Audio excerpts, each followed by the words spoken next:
The Nintendo Switch is one of my favorite consoles of all time. The handheld's portability allows me to finish more games than I would if I had to sit in front of a TV. And its expansive library of games has continuously delivered some of my favorite gaming moments ever. However, as a person who predominantly uses his Switch in handheld mode but occasionally has to capture gameplay footage, the device's screen leaves much to be desired, and when compared to the screen of the Switch Lite, the regular Switch looks washed out. So as you can imagine, I was really happy when Nintendo announced an updated Switch SKU with an OLED screen earlier last week.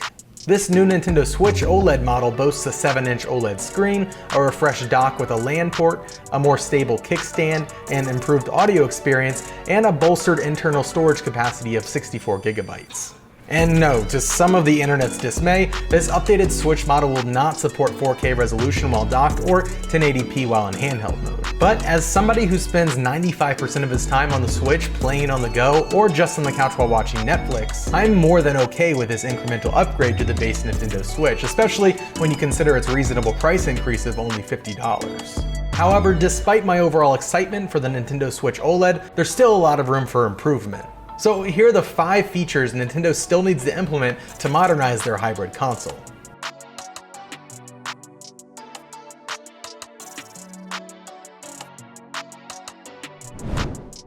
The share button is one of my favorite features of the handheld.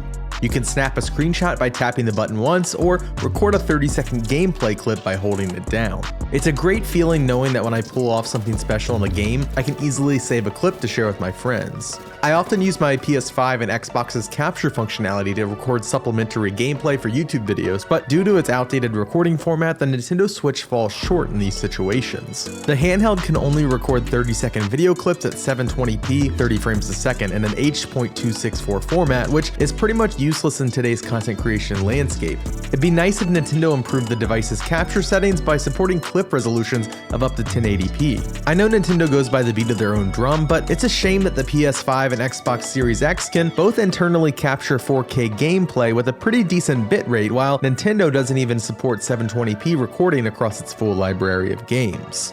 With the prevalence of content creation in the video game space, it'd be a slam dunk if Nintendo would iterate on this feature.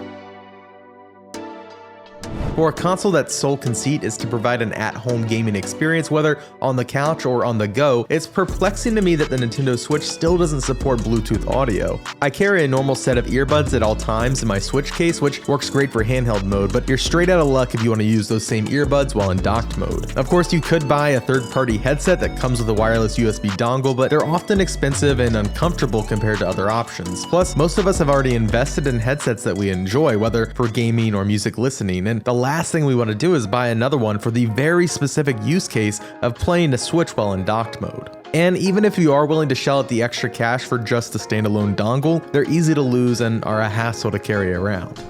Up next is a feature that we've been wanting since the launch of the Nintendo Switch, and that's virtual console support. The retro market is absurdly expensive these days, with prices sometimes more than doubling the cost of a new AAA game, and the amount of fake game cartridges and bad actors seems to grow every day. For new collectors, it's not always the safest way to spend their money. Of course, with a bit of discernment, you can navigate the space just fine, but it'd be great if we could access older Nintendo games via the same virtual console service that the company supported on the Wii U, 3DS, and Wii, which previously supported games from the Nintendo 64, Game Boy Advance, Nintendo DS, Sega Genesis, SNES, and more.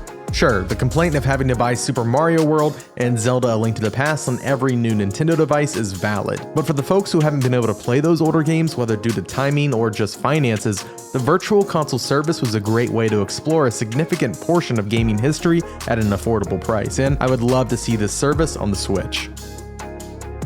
I appreciate the simplicity of the Nintendo Switch's user interface. The console's thoughtful use of negative space and iconography helped to emphasize the gorgeous game logos that populate my home screen. Also, it's relatively easy to navigate the Switch's various menus when compared to the gaudy mess that is the PS5 UI. However, this simplicity does come at the cost of more robust organizational features. For starters, there's no way to group similar games into folders, which would help me to access the multiplayer games that I often cycle through. We also need the option to pin our favorite games to the home screen since they're currently shuffled out and replaced by recently played games. Lastly, I'd love to see additional customization options introduced by way of UI themes, which were a great way to spend those hard-earned My Nintendo points on previous handhelds. Listen, I've given up all hope that we will ever see a good Nintendo Switch Online platform, but at the very least, Nintendo should implement profile achievements. While most of my achievement hunting days are long gone, there are thousands of players who spend extra time playing games to chase after those hard-to-find secrets to improve their gamer scores or trophy points, which ultimately further incentivizes them to invest in one specific platform over the other. And since game developers are already creating achievement and trophy lists as part of the certification process on other ecosystems like Steam, PlayStation, and Xbox, why not integrate a profile achievement system as a new feature when the Nintendo Switch OLED releases later this year? Hey everybody, Alex here. Thanks so much for watching this video. If you enjoyed it, leave a like on the video and comment down below letting us know if you enjoyed this type of feature. If you're new here, be sure to hit that subscribe button so you don't miss another one of our videos. And as always, head over to GameInformer.com for the latest news, previews, reviews, and podcasts about your favorite video games.